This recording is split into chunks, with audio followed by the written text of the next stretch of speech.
হযরত রাসূলুল্লাহ সাল্লাল্লাহু আলাইহি ওয়াসাল্লাম বলেছেন, আল্লাহ তাআলা মৃত্যুকে সৃষ্টি করে ৭০,০০০ জিনজিরা দ্বারা আবদ্ধ করে ৭০,০০০ পর্দার আড়ালে রেখে দিয়েছিলেন। সেই জিনজির এত বড় ছিল যে একটা তেজি ঘোড়া সহস্র বছর পাড়ি দিলেও তার একটি প্রান্ত অতিক্রম করতে পারবে না। ফেরেশতাগণ কেউ জিনজিরার শব্দের ভয়ে মৃত্যুর কাছে যেত না। সুতরাং মৃত্যু যে কি জিনিস তারা সেটা জানত না। একদিন আল্লাহ তাআলা সকল ফেরেশতাদেরকে ডেকে মৃত্যুকে পর্দার আড়াল থেকে উন্মোচন করলেন। কিন্তু ফেরেশতাগণ মৃত্যুর ভয়ানক আকৃতি দেখে ভয়ে কাঁপতে কাঁপতে অজ্ঞান হয়ে পড়ে থাকলেন।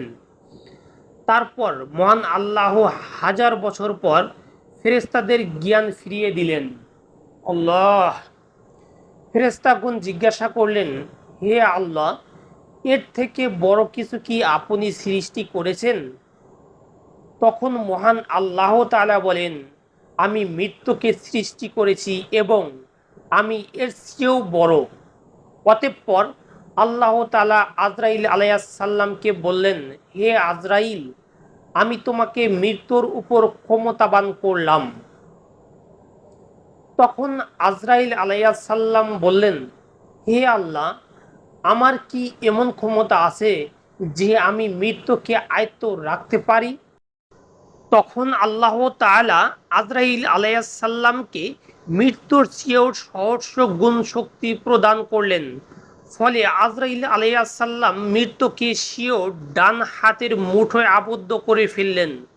আর তখন থেকেই আজরাইল আলাইহিস সালামের নাম হলো মালাকুল মউত, অর্থাৎ মৃত্যুর অধিপতি। তারপর মালাকুল মউত আল্লাহর কাছে আবেদন করলেন, হে আল্লাহ, আপনি আমাকে যে ক্ষমতা দিয়েছেন তা আমি আসমান ও জমিনের সর্বত্র ঘোষণা করতে চাই। আল্লাহ তাআলা মালাকুল মউতকে অনুমতি দান করলেন। তিনি বজ্র নিনাদে তা ঘোষণা করলেন। সুতরাং আমাদের কারো মৃত্যু হলে আমরা যাতে আজরাইল আলাইহিস সালামকে না দোষারোপ করি, কারণ তিনি যে আমাদের জান কবজ করবেন তা আল্লাহ আদেশেই আগেই ঘোষণা করে দিয়েছিলেন। আজরাইল আলাইহিস সালাম এর ৪টি মুখ ও ৪টি পাখা আছে।